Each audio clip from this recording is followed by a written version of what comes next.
ಬೆಂಗಳೂರಿಗರಿಗೆ ಕಾದಿದೆ ಮಾರಿ ಹಬ್ಬ. ಯಾವ ರೀತಿಯಾಗಿ ದರ ಏರಿಕೆಯ ಶಾಕ್ ಅನ್ನ ಕೊಡಲಿಕ್ಕೆ ಈಗ ಸದ್ಯ ಸಜ್ಜಾಗಿದ್ದಾರೆ. ಮೊದಲನೇದಾಗಿ ಈಗ ದರ ಏರಿಕೆ ಆಗ್ತಾ ಇರೋದು ನೀರಿನದ್ದು.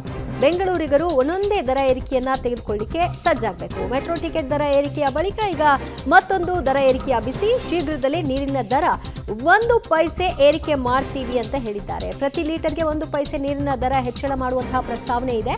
ವಿದ್ಯುತ್ ದರವು ಏರಿಕೆ ಏಪ್ರಿಲ್ 1ರಿಂದ ಪರಿಷ್ಕೃತ ದರ ಜಾರಿಗೆ ಬರುತ್ತೆ ಅಂತ ಡಿಸಿಎಂ ಡಿಕೆ ಶಿವಕುಮಾರ್ ಅವರು ಹೇಳಿದ್ದಾರೆ. ಆಟೋ ದರ 10 ರೂಪಾಯಿ ಏರಿಕೆಯಾಗುವ ಸಾಧ್ಯತೆ ಇದೆ. ಅಧಿವೇಶನ ಮುಗಿದ ಬಳಿಕ ಹಾಲಿನ ದರವೂ ಕೂಡ ಏರಿಕೆಯಾಗಲಿದೆ.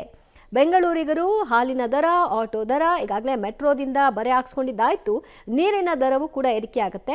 ಪರಿಷತ್ನಲ್ಲಿ ಈ ಬಗ್ಗೆ ಡಿಸಿಎಂ ಡಿಕೆ ಶಿವಕುಮಾರ್ ಅವರು ಮಾತನಾಡ್ತಾ 6ರಿಂದ 7 ಪೈಸೆ ಏರಿಕೆ ಮಾಡಿ ಅಂತ ಕೇಳಿದ್ರು. ಅಟ್ಲೀಸ್ಟ್ 1 ಪೈಸೆ ಆದರೂ ಮಾಡಬೇಕಾಗತ್ತೆ. ಯಾಕಂದ್ರೆ 2014ರ ನಂತರ 11 ವರ್ಷಗಳ ನಂತರ ಏನು ಮಾಡಿರಲಿಲ್ಲ ಅಂತ ಅವ್ರು ಹೇಳಿದ್ದಾರೆ. ಹೀಗಾಗಿ ಬ್ಯಾಕ್ ಟು ಬ್ಯಾಕ್ ದರ ಏರಿಕೆಯ ಬಿಸಿ. 1 ಪೈಸೆ ಹೆಚ್ಚಿಸಬೇಕು ಅಂತ ಡಿಸಿಎಂ ಡಿಕೆ ಶಿವಕುಮಾರ್ ಅವರು ಹೇಳಿದ್ರು. ದರ ಏರಿಕೆ ಸಂಬಂಧ 4 ಆಯ್ಕೆಗಳನ್ನ ಜಲಮಂಡಳಿ ಕೊಟ್ಟಿದೆಯಂತೆ.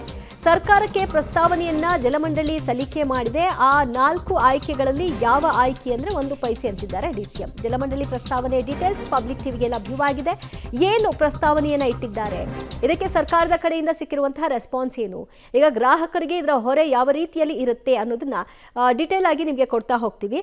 ಒಟ್ಟು 4 ರೀತಿಯ ಆಯ್ಕೆಗಳನ್ನ ಜಲಮಂಡಳಿ ಕೊಟ್ಟಿದೆ. ಸೊ ಅವ್ರು ಹೇಳ್ತಾ ಇರೋದು ಪ್ರತಿ ಲೀಟರ್ಗೆ 1 ರೂಪಾಯಿ ಗೃಹ ಬಳಕೆಯ ಒಂದು ನೀರಿಗೆ ಪ್ರತಿ ಲೀಟರ್ಗೆ 8 ಪೈಸೆ ಮಾಡಿ ಅಂತ ಕೇಳಿದ್ದಾರೆ. ಅಪಾರ್ಟ್ಮೆಂಟ್ಗಳಿಗೆ 1 ರೂಪಾಯಿ 80 ಪೈಸೆ ಮಾಡಿ, ಇಲ್ಲ 3 ರೂಪಾಯಿ 80 ಪೈಸೆ ಮಾಡಿ, ಪ್ರತಿ 1000 ಲೀಟರ್ಗೆ 40 ರೂಪಾಯಿಂದ 60 ರೂಪಾಯಿ ಮಾಡಿ. ಹೀಗೆ ಒಂದಷ್ಟು ಆಪ್ಷನ್ಸ್ ಕೊಟ್ಟಿದ್ದಾರೆ. ಈ ಆಯ್ಕೆಗಳನ್ನು ನೀವು ಸ್ವೀಕಾರ ಮಾಡಿ ಅಂತ. ಜನರಲ್ ಆಗಿ ಮನೆಗಳಲ್ಲಿ ತೆಗೆದುಕೊಳ್ಳೋದಕ್ಕೆ, ಗೃಹ ಬಳಕೆಗೆ ಮತ್ತು ಅಪಾರ್ಟ್ಮೆಂಟ್ಗೆ ಡಿವೈಡ್ ಮಾಡಿದ್ದಾರೆ ರೇಟ್ಗಳನ್ನು. ಸೊ ಪ್ರತಿ ಲೀಟರ್ಗೆ 1 ರೂಪಾಯಿಂದ 1.5 ರೂಪಾಯಿ ನೀವು ಕೊಡಬೇಕಾಗತ್ತೆ. ಗೃಹ ಬಳಕೆಯ ಮಾಡುವಂಥವ್ರು ಪ್ರತಿ 1000 ಲೀಟರ್ಗೆ 100ರಿಂದ 150 ರೂಪಾಯಿ ಆಗುತ್ತೆ ಅಂತ ಅಂದಾಜನ್ನು ಅವ್ರು ಕೊಟ್ಟಿದ್ದಾರೆ. ಸೊ ಈ ಆಪ್ಷನ್ ಗೃಹ ಬಳಕೆಗೂ ಮತ್ತು ಅಪಾರ್ಟ್ಮೆಂಟ್ಗೂ ಇಷ್ಟು ಬಳಕೆ ಆದರೆ, 1 ಲೀಟರ್ ಬಳಕೆ ಆದರೆ 1 ಲೀಟರ್ಗೆ ಇಷ್ಟು ಕೊಡಬೇಕಾಗತ್ತೆ ಅಂತ. ಸೊ ಈ ಪ್ರಸ್ತಾವನೆಯಲ್ಲಿ ಕೆಲವೊಂದಷ್ಟು ಆಯ್ಕೆಗಳನ್ನು ಸರ್ಕಾರ ಈಗ ಮಾಡಬೇಕಾಗಿದೆ. ಪ್ರತಿ ತಿಂಗಳಿಗೆ 5,000 ಲೀಟರ್ ಬಳಸುವವರಿಗೆ 50 ರೂಪಾಯಿ ಹೊರೆಯನ್ನ ಹಾಕಿ ಅಂತ ಕೇಳ್ತಿದ್ದಾರೆ. 5,000 ಲೀಟರ್ ಬಳಕೆ ಮಾಡ್ತಾ ಇದ್ದಾರೆ ಅಂತಂದರೆ ಇದು ಅಷ್ಟು ಹಾಕಬೇಕು ಅಂತ. 25,000 ಲೀಟರ್ ಬಳಕೆ ಆಗ್ತಾ ಇದ್ರೆ ಅಂಥವ್ರಿಗೆ 250 ರೂಪಾಯಿ ಹೊರೆ ಆಗಲಿದೆ. ಸೊ ಇದು ಜಲಮಂಡಳಿ ಕೊಟ್ಟಿರುವಂಥ ಪ್ರಸ್ತಾವನೆ. 25,000 ಲೀಟರ್ ಬಳಕೆ ಮಾಡ್ತಾ ಇದ್ದೀರಿ ಅಂತ ಅಂದರೆ ಅದು ಮೀಟರಲ್ಲಿ ರೀಡಿಂಗ್ ಆಗುತ್ತೆ, ಎಷ್ಟು ಲೀಟರ್ ಬಳಕೆ ಆಗಿದೆ ಅಂತ. ಅದರ ಮೇಲೆ ನಿಮಗೆ ರೇಟ್ ಕೂಡ ಇನ್ಕ್ರೀಸ್ ಆಗುತ್ತೆ. ಮತ್ತಷ್ಟು ಮಾಹಿತಿ ಪಡೆಯೋಣ ನಮ್ಮ ಪ್ರತಿನಿಧಿ ಲೋಕೇಶ್ರಿಂದ. ಲೋಕೇಶ, ಈ 4 ಆಯ್ಕೆಗಳು ಹೇಗೆ ಅದು ಆಪ್ಷನಲ್ ಆಗಿದೆ, ಯಾವುದು ಬೆಟರ್ ಅಂತ ಕಾಣಿಸ್ತಾ ಇದೆ ಸರ್ಕಾರಕ್ಕೆ? ದಿವ್ಯಾ, ಈಗ ಕೊಟ್ಟಿರುವಂಥ 4 ಆಯ್ಕೆಗಳಲ್ಲಿ ಬೆಟರ್ ಅಂತ ಈಗ ಉಪಮುಖ್ಯಮಂತ್ರಿಗಳೇ ಆಯ್ಕೆ ಮಾಡಿರುವಂಥದ್ದು 1 ಪೈಸೆಯಷ್ಟು ಏರಿಕೆ ಮಾಡಬೇಕು ಅಂತೇಳಿ ನಿರ್ಧಾರ ಮಾಡಿರುವಂಥದ್ದು. ಇವರು ಕೊಟ್ಟಿದ್ದು 0.8 ಪೈಸೆಯಿಂದ 1.5 ಪೈಸೆವರೆಗೂ ಏರಿಕೆ ಮಾಡಿ ಅಂತೇಳಿ 4 ಆಯ್ಕೆಗಳನ್ನು ಜಲಮಂಡಳಿಯವರು ಕೊಟ್ಟಿದ್ರು. ನಷ್ಟದಲ್ಲಿರುವಂಥ ಜಲಮಂಡಳಿಯನ್ನು ಲಾಭಕ್ಕೆ ತರಬೇಕು, ಆರ್ಥಿಕವಾಗಿ ಸುಧಾರಣೆ ಆಗಬೇಕು ಅಂತಂದರೆ ಬೆಲೆ ಏರಿಕೆ ಮಾಡಬೇಕು ಅಂತೇಳಿ 4 ಆಯ್ಕೆಗಳು ಕೊಟ್ಟಿದ್ರು. ಅದರಲ್ಲಿ ಒಂದನ್ನು ಸೆಲೆಕ್ಟ್ ಮಾಡಿದೆ.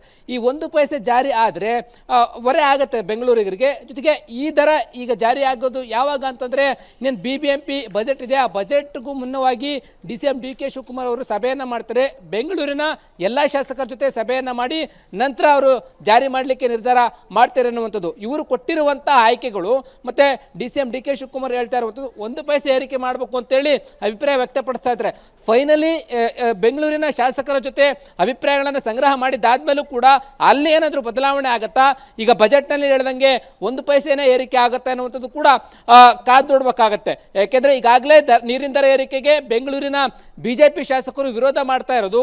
ಅವರ ಸಭೆಯನ್ನ ಮಾಡಿ ನಾವು ನಿರ್ಧಾರ ಮಾಡ್ತೀವಿ ಅಂತೇಳಿ ಮುಂದೆ ಹೇಳಿದ್ರು. ಇವತ್ತು ಬಂದಂತ ಪ್ರಶ್ನೆಗೆ ಇವತ್ತು ಡಿಕೆ ಶಿವಕುಮಾರ್ ಕೊಟ್ಟಿರುವಂತ ಉತ್ತರ 1 ಪೈಸೆ ಅಂತ ಹೇಳಲಾಗ್ತಾ ಇದೆ. ಎಲ್ಲಾ ಶಾಸಕರ ಜೊತೆ ಸಭೆ ಮಾಡಿದಾದ್ಮೇಲೂ ಕೂಡ ಏನಾದ್ರು ಬದಲಾವಣೆ ಆಗುತ್ತಾ ಇಲ್ವಾ, ಅದಕ್ಕೆ ವಿರೋಧ ಆದ್ಮೇಲೂ ಕೂಡ ಏನಾದ್ರು ಬದಲಾವಣೆ ಮಾಡ್ತಾರೆ ಅನ್ನುವಂಥದ್ದು ಕುತೂಹಲ. ಆದ್ರೆ ಬೆಂಗಳೂರಿಗೆ ದರ ಏರಿಕೆ ಬಿಸಿ ಜಾಸ್ತಿ ಆಗ್ತಾನೆ ಹೋಗ್ತಾ ಇದೆ. ಮೆಟ್ರೋ ಆಯ್ತು, ಈಗ ಆಟೋ ಕೂಡ ದರ ಏರಿಕೆ ಕೂಡ ಆಗ್ತಾ ಇದೆ.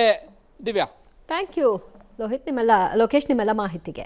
ಇನ್ನೊಂದು ದೊಡ್ಡ ಪ್ರಾಬ್ಲಮ್ ಆಗಿದೆ. 2014ರಿಂದ ಸುಮಾರು 11 ವರ್ಷ ಆಗಿದೆ, ಇಲ್ಲಿವರೆಗೂ ಆ ವಾಟರ್ ಪ್ರೈಸೇ ರೈಸ್ ಮಾಡಿಲ್ಲ. ವಾಟರ್ ಪ್ರೈಸೇ ರೈಸ್ ಮಾಡಿಲ್ಲ. ಅಟ್ಲೀಸ್ಟ್ ಈಗ 1 ಪೈಸಾರು ರೈಸ್ ಮಾಡಬೇಕು ಅಂತ ತೀರ್ಮಾನ ಮಾಡಿದ್ವಿ. ಮಿನಿಮಮ್ 1 ಪೈಸಾರು. ಈಗ 1 ಪೈಸಾ ಅಟ್ಲೀಸ್ಟ್ 1 ಪೈಸಾರು ಮಾಡಿದ್ರೆ ವರ್ಷಕ್ಕೆ 1,000 ಕೋಟಿ ಲಾಸ್ ಆಗ್ತಾಯಿದೆ. ಪವರ್ ಬಿಲ್ ಜಾಸ್ತಿ ಆಗ್ತಾಯಿದೆ. 1 ಪೈಸಾರನ್ನು ರೈಸ್ ಮಾಡಬೇಕು ಅನ್ನೋದು ಒಂದು ಲಾಸ್ಟು. ಅವರೇನೋ ಎತ್ಕೊಂಡು ಬಂದಿದ್ರು 7-8 ಪೈಸಾ. ಬೇಡ್ರಪ್ಪ ಸರಿ 1 ಪೈಸಾ ಮಾಡು, ನೆಕ್ಸ್ಟ್ ಅದನ್ನು ನೋಡೋಣ ಅಂತ ಹೇಳಿದ್ದೀನಿ. ಅದನ್ನು ಈಗ ನಮ್ಮದು ಬಜೆಟ್ ಮೀಟಿಂಗ್ ಇದೆ, ಆವತ್ತು ಬೆಂಗಳೂರು ಸಿಟಿ MLAಗಳನ್ನೆಲ್ಲ ಕರೆದುಬಿಟ್ಟು I have already taken this.